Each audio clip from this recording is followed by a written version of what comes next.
Well, welcome everyone. It's good to see you. My name's Dave Sethi. I'm a graduate of the University of Arizona Rogers College of Law from the class of 1997, and I'm in private practice here in Tucson at Schmidt, Sethi, and Achmajan. All the lawyers in my law firm are graduates of the Law College. We all remain active and engaged. And so it's my absolute pleasure to welcome you and to serve as the host for our annual scholarship lunch. We're certainly missing everyone being in a room together. The unique joy and energy of this event is gathering with so many benefactors of the University of Arizona, along with the students who are the direct recipients of your generosity. Hearing from friends of the college about their motivations to give, and from students about the impact these investments in the future of our shared profession have on their lives is very powerful. This format, though, provides some unique benefits. Uh, we were able to welcome perhaps more people from different parts of the state and different parts of the country who might not be able to join us in person otherwise. And we're still going to have a chance to hear from students and donors. I'm also looking forward to hearing from Pablo Clark, a member of the class of 2008. And at the end of our time today, we'll break into smaller groups where we'll have a real opportunity to talk to one another. Today, our donors will have a chance to see firsthand the impact of their investments, and students will have an opportunity to say thank you. Megan O'Leary and the entire development office, Arlen Acosta, Corrine Eklund, and Dean Miller, of course, have brought the same spirit of nimble creativity to this event as they have to the entire Law College since March of 2020. Classes are still being taught remotely, though some folks will begin returning to campus here pretty soon. I want to thank you all for keeping this wonderful event going. Things at the law school are moving full speed ahead. Admissions is shaping a new class. Third years are getting ready for their next steps, and recruitment for summer positions is in full swing. Faculty and alumni continue to do great things, representing our school proudly. The White House recently appointed Professor Justin Pideaux as General Counsel to the White House Council on Environmental Quality. Tamara Malumbo, class of 2005, has just been appointed the Chief Deputy of the Pima County Attorney's Office. She's the first Black person to hold this position in the 110-year history of the office. The college continues to bring together thought leaders to share with the Law College community and the community at large. Just yesterday, noted journalist Jane Meyer presented the 2021 McCormick Lecture. And the Pitt Family Foundation Speaker Series is in full swing. It's already brought Eddie Glaude Jr. from Princeton University to campus. Ezra Klein, Lawrence Lessig, and Janet Napolitano will speak between now and semester's end. I encourage you to visit the law school's website and sign up for these talks. As for me, what motivates my continued support and investment in the College of Law? It's simple. I owe everything to this school. Maybe more precisely, I owe everything to Terry Sue Holpert, the former Dean of Admissions, along with the faculty, staff, and students who not only taught me the law, but like our beloved Kenny Hegland, also guided me toward a decent life, one respectful of the power of my legal education and the obligations that come with it. Plus, I met my wife in law school. 2020 was a very tough year, but it also moved people to act. 5 new scholarships were established last year. Don Powell, a double Wildcat, and his wife Sue Powell, who is a Wildcat in her own right, established the Don and Sue Powell Scholarship. Claire Bilby established the Richard M. Bilby Scholarship in honor of her father. A friend who was in school with me, Brian Pollock, passed away from ALS in 2020. Spearheaded by efforts from his firm, Lewis, Roca, Rothberger, and Christie, the Brian J. Pollock Scholarship has been established, and it's been supported by so many colleagues and friends, including his wife, also a member of the College of Law class of 1998, Jenny Pollock. It honors his memory and is a great new scholarship. Also, we lost in 2020 our beloved Professor Kenny Hegland, and a scholarship was established in his honor, the Kenny Hegland Scholarship. Professor Hegland had been at the law school for many, many years, and thanks to his colleagues, former students and friends, and of course his wife, retired Judge Barbara Sattler, this scholarship is growing every day. And to honor their daughter's legacy, Doctors Richard and Yvonne Morris established the Jacqueline Ann Morris Child and Family Law Clinic Fellowship. Thank you to everyone with us today who's made these new opportunities for our students possible. We also want to take a moment and recognize those from the Arizona law community that we have recently lost. In particular, Dean Charles Ayers, Mark Harrison, Wayne Howard, and Jim Kelly. These were great friends of the Law College and our community, and they're missed very dearly. Our fabulous students are what we're really here for today, and I want to be sure we give our audience as much time to hear from them directly. So now it's my privilege and pleasure to welcome two students, Krista Avenatti, a first-year student who's also the Riley Scholar, and Oscar Fimbres Ruiz, a 1L student who's the Cox Scholar.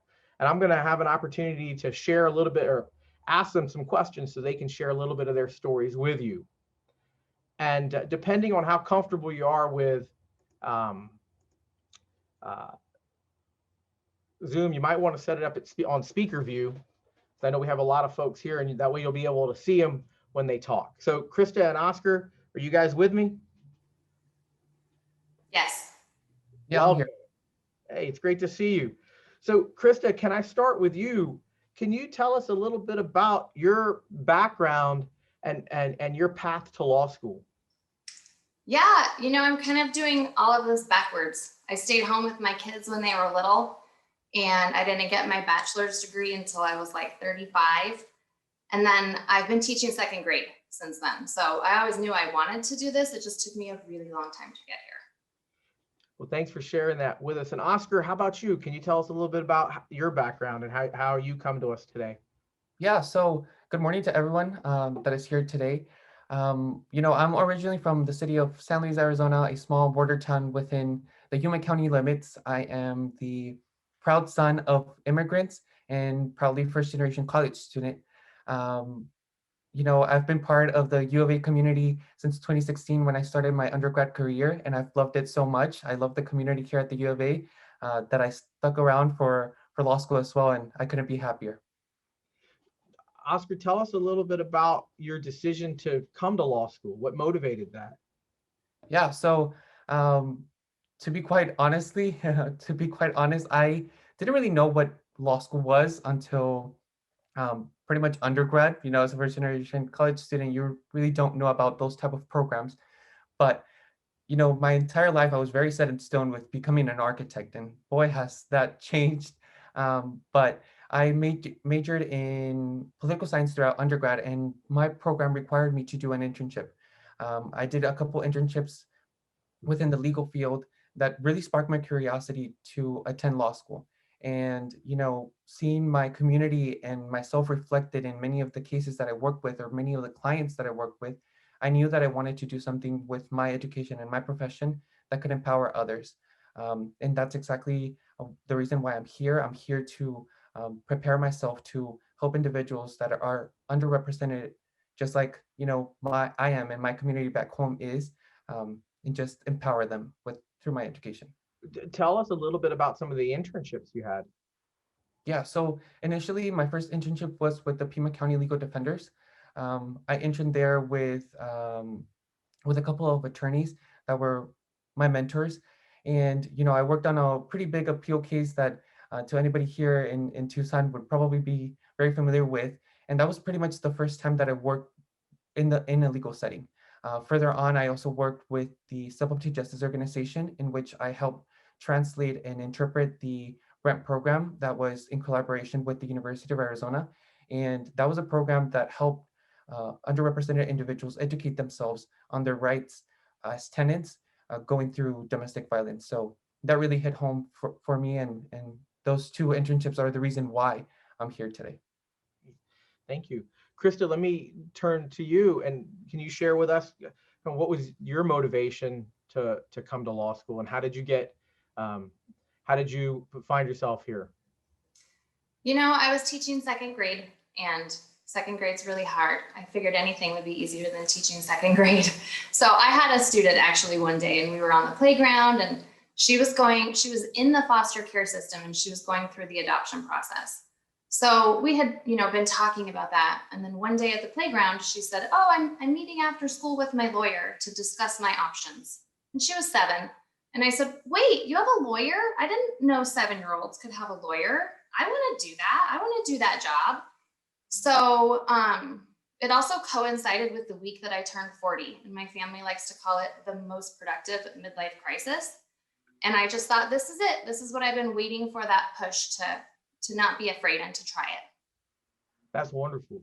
Do you think that as you've started your law school career, do you think that you would still like to be in that space of child and family work? You know, that's a great question. I am really interested in some guardian ad litem stuff, but I also really want to buy a boat. So I know I have to find like a medium, a way to do something great that I'm passionate about and also pay the bills. Fair enough. Let's talk about your kind of path to the Rogers College of Law more specifically. How did you decide on the University of Arizona? And talk about what your experience has been like. I'm curious for a first year, um, having gone through remote school since you started, how's that been? So I'm a Tucson native. I was born and raised here. My own kids are in high school.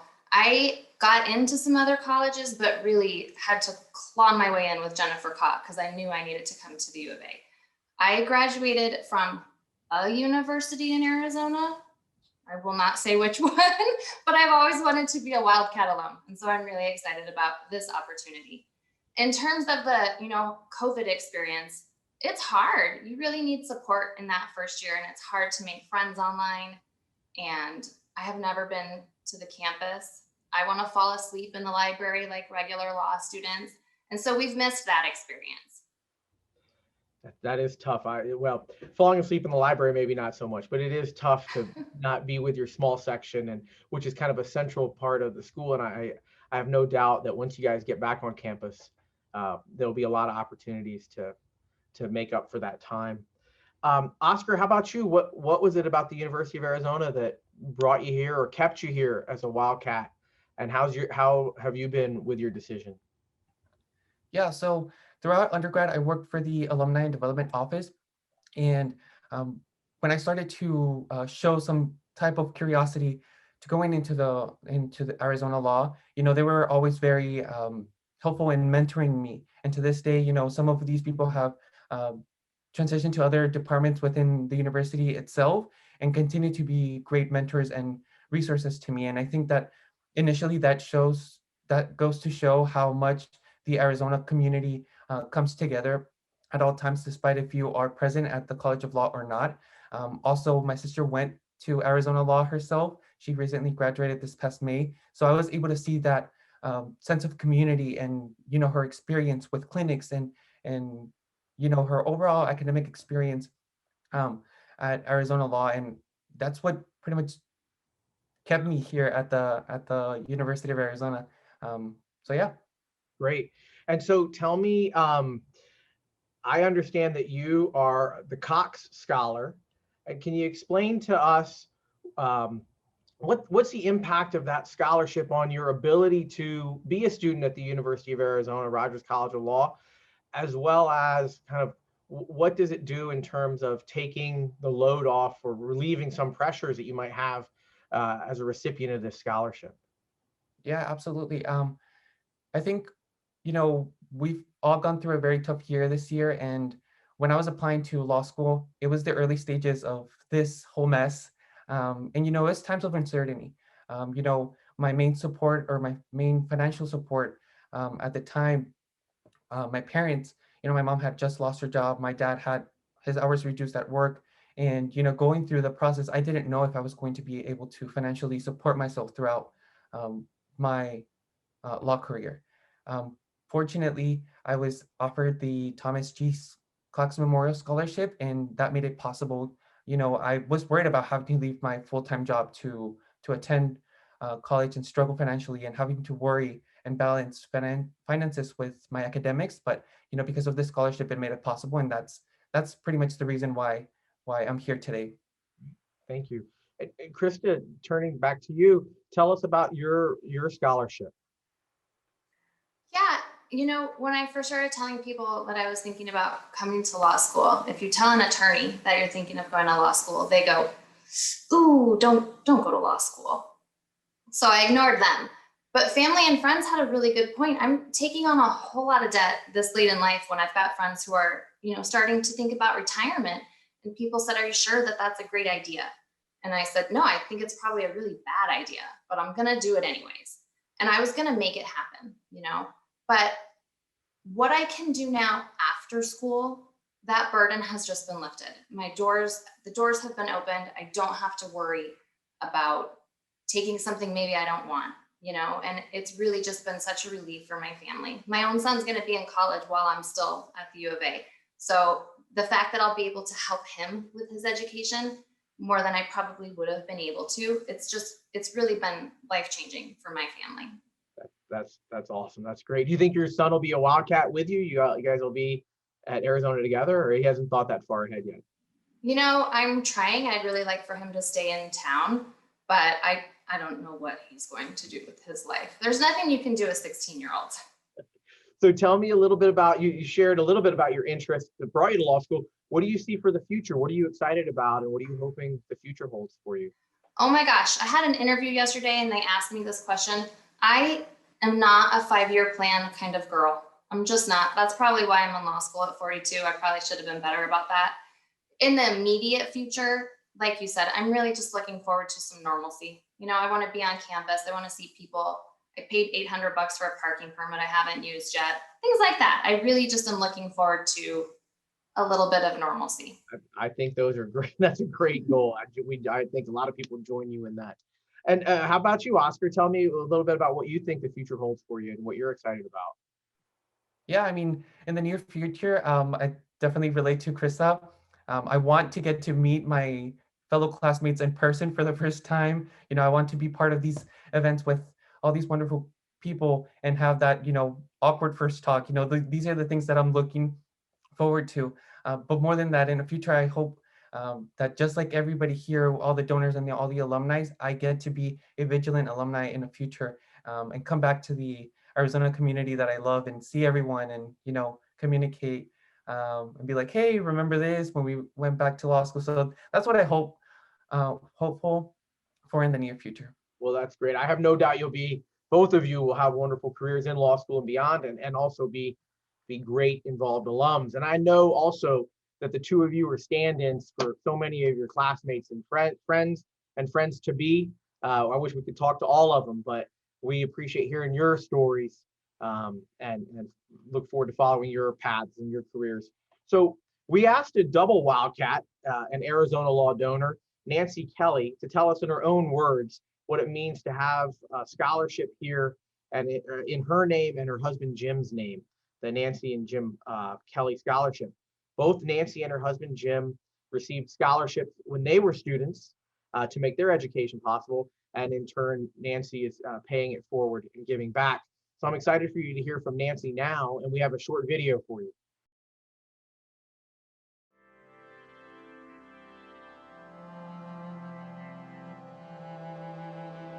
Actually, law school is something that my father had always wanted to do, and he was precluded from that because of the Holocaust.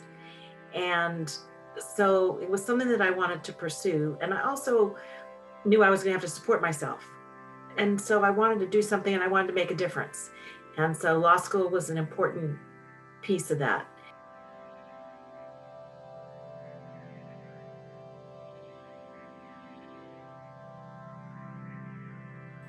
Good morning. My name is Nancy Kelly, Nancy Walicki Kelly. I was Nancy Walicki when I went to the law school.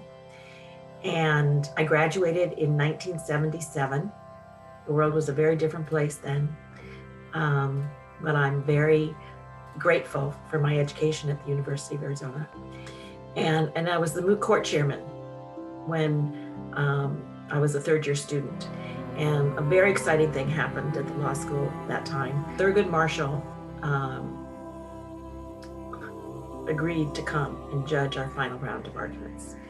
And that was an inspiring, awesome, it was a very inspiring experience that I will never forget. And all those experiences were incredible. I think that right at the moment, our country faces challenges that are untold and need to be addressed. And so anything that I can do or that we can do to help students who want to engage in that, because it's their future and they're going to be inheriting this world and this country. And it's very important that they are given the opportunity to succeed at that, even though it may not be the most financially lucrative thing to do.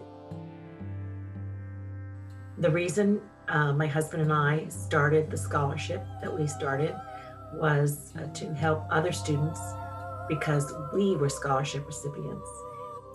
I think it's because both of us did public service and we found it extremely rewarding and challenging.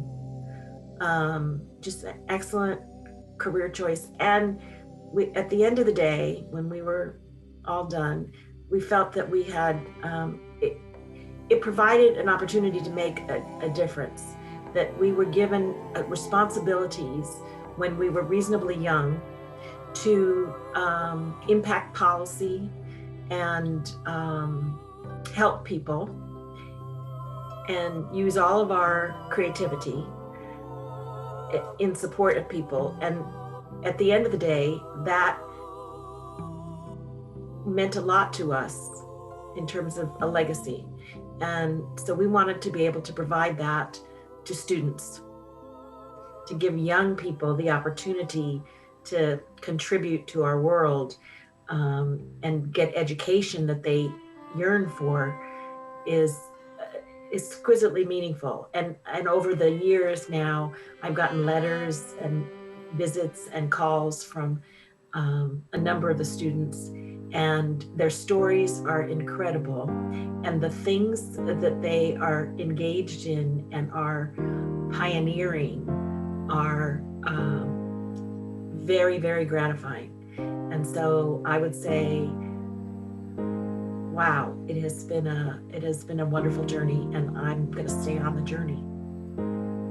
And I hope others will join me.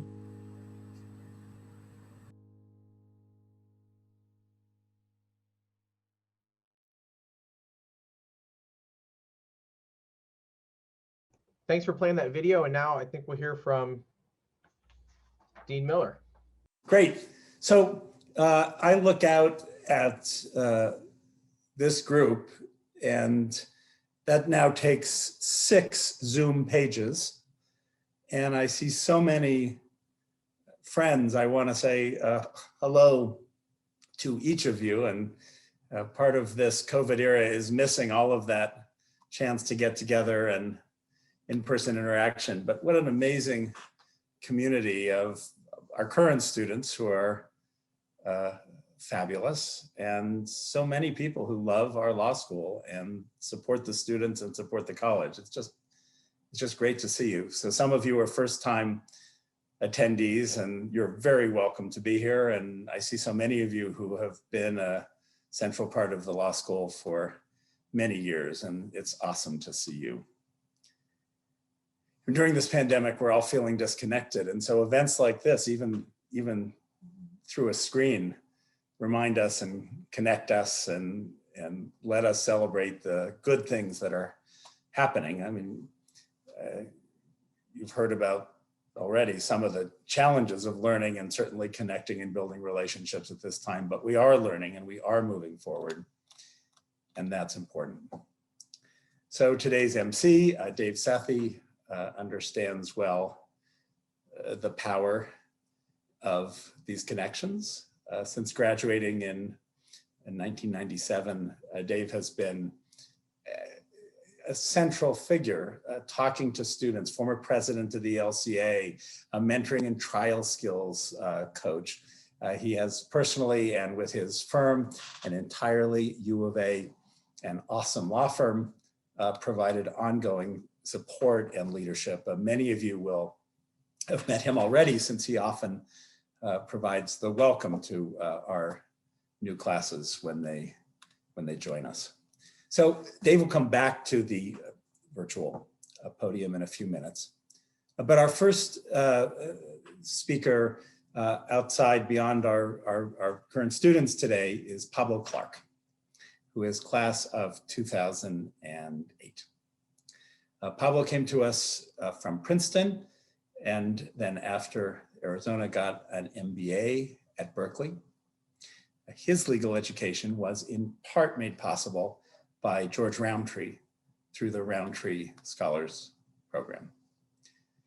So we asked Pablo if he'd spend a few minutes talking to you, in part because he too has stayed in contact. He's taught post-bar classes in real estate finance, and I get to Los Angeles a lot when travel is possible to see our alums, to recruit students, to talk to employers, and my parents live there. And so it's always a welcome visit, and we've stayed in touch. But when Pablo graduated was the last time we saw not COVID, but an enormous challenge to our economic system, and a time that challenged the current students and those who were then graduating. And he and his classmates had to navigate that space, which he did, showing great resilience. I remember Pablo as a student. It was when I had joined the Arizona community, and I remember him as someone close to and connected with his classmates and with the faculty, often as a participant in various ideas and projects as they move forward. Pablo was in Kenny Hegland's small section, and as has been mentioned, it was one of the hard losses of last year to lose Kenny. So Pablo's currently a partner at Latham & Watkins. He specializes in real estate and finance transactions. I could go on. He may talk some more about the practice, but it's mortgage and mezzanine financing, equities, M&A, joint ventures, commercial leasing. So he's still in the middle of making a difference and bringing his energy to bear in his practice. And so we're thrilled to invite him today and that he had the time to speak with us. Pablo. Thanks, Dean Miller. You make me sound a lot cooler than I actually am. Yeah, first of all, I just want to thank everybody. It's so nice to be back, even in this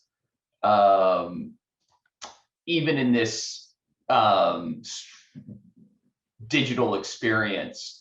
And I feel very fortunate to be able to just spend some time with all you all. And it feels just like yesterday that I was sitting in your seats trying to navigate everything that's going on. And, you know, the loss of Professor Hegland was pretty hard for me because he was, I think the first actual class I had on campus was his contracts class. And through the 50 minutes of that class, I walked away not understanding a word he said. He was talking about things like turtles all the way down and eats Pittsburgh. Those are some inside jokes for folks that had him. And I felt like, in hindsight, like I was in a Hogwarts class, and what he was really doing, and it took a semester or even a year to get there, was teaching us that words matter and teaching us about, you know, thinking about how to structure words and words mattering. So that's just a little sidebar on Professor Hegland. He's very close to me in my heart, and he was instrumental in my education.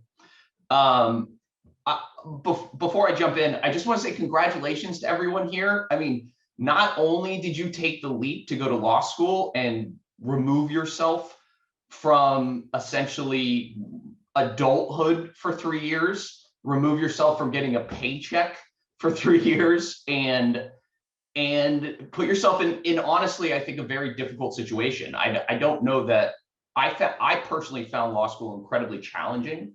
I also found it a lot of fun, but it is a leap of faith, and you should just, even if on your hardest days, you should kind of pat yourself on the back, because at the end of it, you're going to have a skill set that will be a difference maker in so many people's lives. I mean, I think Krista mentioned how lawyers will tell you, why are you going to law school? It's a terrible job. I actually don't share that, and I don't think anyone here shares that.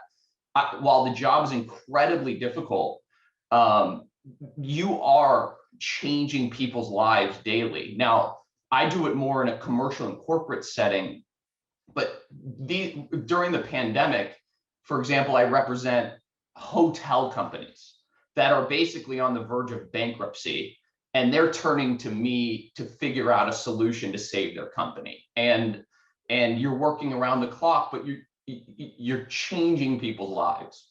And so just know that I find it to be an incredible rewarding practice and professional, and I wouldn't do anything else.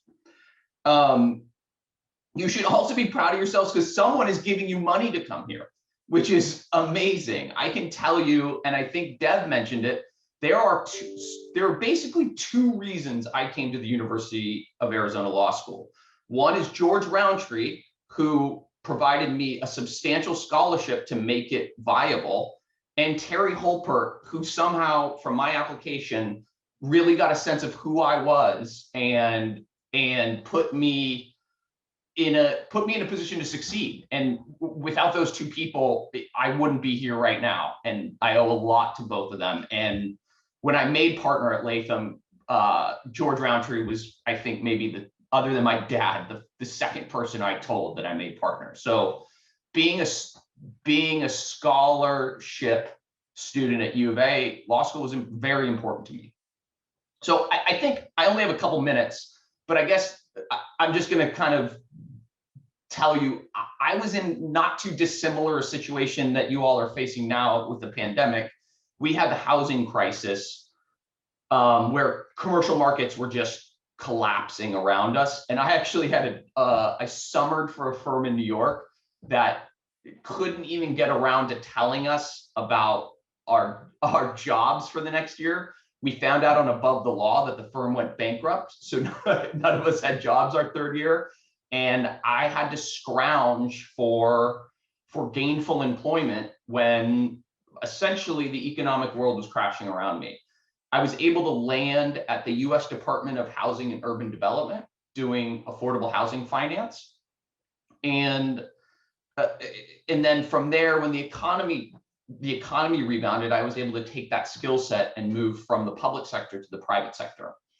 And I guess it's sort of, in reflection, in putting myself and my anxieties that I had when I was in your shoes, I think the one thing I can tell you, and I assume everyone who is a graduate here can tell you, everyone gets a job. And so it may not be the job you think you're going to get, or may not be the route that you had planned, but every one of my classmates who graduated in, literally, it's called the Great Recession, were all gainfully employed. And so that was always a concern for me. I was definitely not top of the class at U of A, but I was engaged, and I think that in hindsight, like, I wasn't. It was hard to understand on the outside looking in that, oh, what I'm doing differentiates me from everyone else around me. I think differently, I operate differently, and opportunities have come because of my training at U of A and because of the community at U of A. And so this is going to be sort of my advice, especially to those who are not top 5% or who are just who they are in law school. One, everyone gets a job. Two, community matters. Every single person that I know who's graduated from the U of A Law School or the U of A undergrad is proud of being a graduate of the U of A. And that pride translates into a very strong community. In the Great Recession, my wife, who's undergrad U of A and grad U of A, who I met at U of A Law School, she basically blanketed the Bay Area and ended up getting a job through a U of A grad at essentially the biggest law firm in Napa Valley wine industry. So without a job, she basically ended up with the coolest job of all law jobs. And it's because of this community. The other thing I will stress is, and I think it's even more important in kind of like how available we are via social media and internet, is your brand. I think it's really important that you protect your brand, even starting in law school, and think about what's on the internet about you and how are you projecting yourself to others. And as you go along in your career and wherever your career takes you in law, it's incredibly important that your brand conveys who you are as a person and also is authentic. And so honestly, those are kind of the big points I wanted to talk about. I will let you know that I love this university. I met my wife at this university. I have best friends from this university. And so if you are ever in need of some random guy who's willing to take a break from his job and give you advice, even if you don't want to take it, my information is with all of the folks in administration, and please feel free to reach out to me. I've worked in public sector. I was a teacher like Krista before I came to law school. I've had regional private sector jobs. I've gone in-house, sort of been everywhere. So if you need a resource, just know any distraction from all of those things that Dean Miller listed off that I do is a welcome distraction to talk to you guys. And thank you so much for inviting me, and be proud. You guys are all awesome and will do amazing things. Thanks so much, Pablo. I really appreciated hearing from you, and I know the students did. And for the students, Pablo is one of 6,000 alums of our law college. And his generous offer to serve as a mentor and sounding board is something you should take up, whether it's with him personally or other members of our alumni community. This is a family, and we all stand on each other's shoulders. And our close-knit school looks forward to welcoming you all to the ranks of being a lawyer, and is here to help you however we can now while you're a student and going forward. The students have had to navigate a very difficult time since March of 2020, and especially our first-year students, as we heard, who've some never even been on our campus and are missing out on the small section experience, time together, building the ties that are so important. But I have been amazed at their resilience and creativity, along with the creativity of the law school in delivering first-class legal education. I could tell you all about some of the things that are happening, but you probably prefer hearing from the students directly. So we asked some of them to put together a video for us and share their thoughts and appreciation to the school, and especially the donors who are here with us today. So can we see that video, please?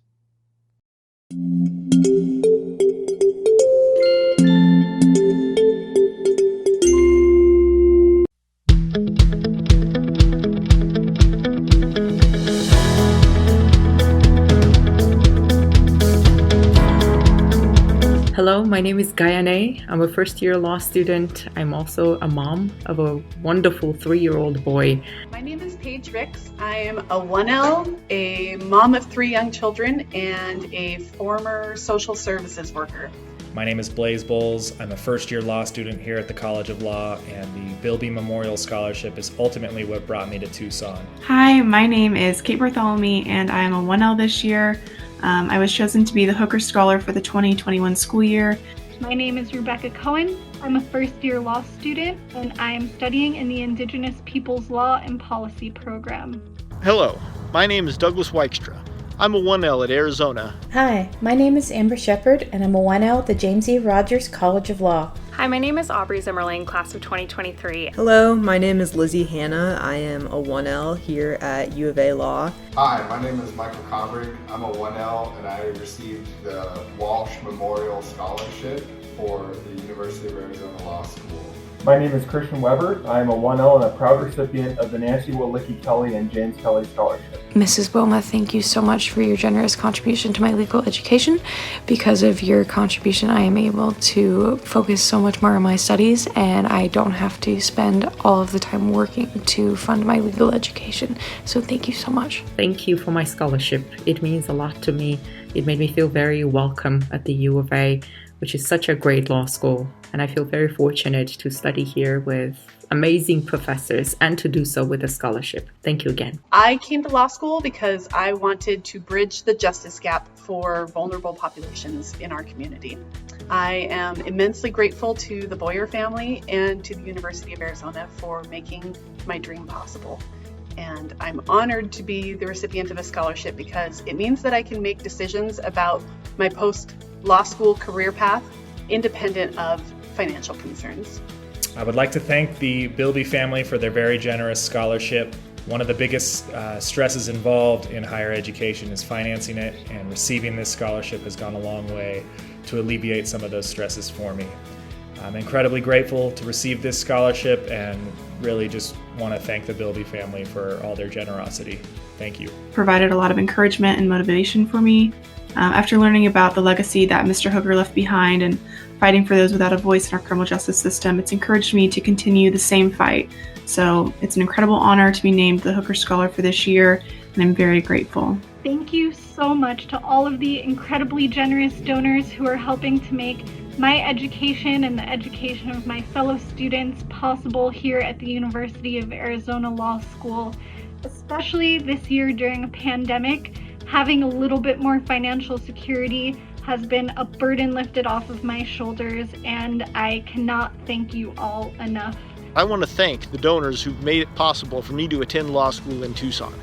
Thanks to your generosity, I can focus on my studies without worrying about my student loan payments, and I can use my legal education to serve my community. I understand what a responsibility you've entrusted me with, and I promise to make the most of it. I'd like to thank donors like Dean Terry Sue Holpert, Mr. Alan Stein, and the class of 2009 for the opportunities that they give students like me. Their generosity has allowed me to be the first in my family to attend law school. I want to give a sincere thank you to Catherine and John Hawkins for making the John G. Hawkins Memorial Scholarship available. Law school for me represents a career pivot, and it wouldn't have been possible without this generous scholarship. So thank you so much. Sending a huge virtual thank you to all of you for making scholarships like mine possible. I know that having such an incredible financial support is making it possible for me to pursue public interest opportunities this summer that I might not otherwise have been able to afford. So I'm so grateful and excited to be a part of this community. I want to thank you, Nancy, on behalf of myself and my family for providing me a scholarship opportunity and further propelling my legal career as a first-generation lawyer. Donors like you provide individuals like myself and my peers blessing of amazing resources, education, and faculty at the College of Law. Without this generous act, I would not have the same abilities in achieving and furthering my educational career. With many thanks, your consideration is invaluable. I wanted to thank you for the scholarship. This has been great for our family to not have the stress and economic anxiety of student loans hanging over our heads. So we all wanted to say, thank you for this scholarship.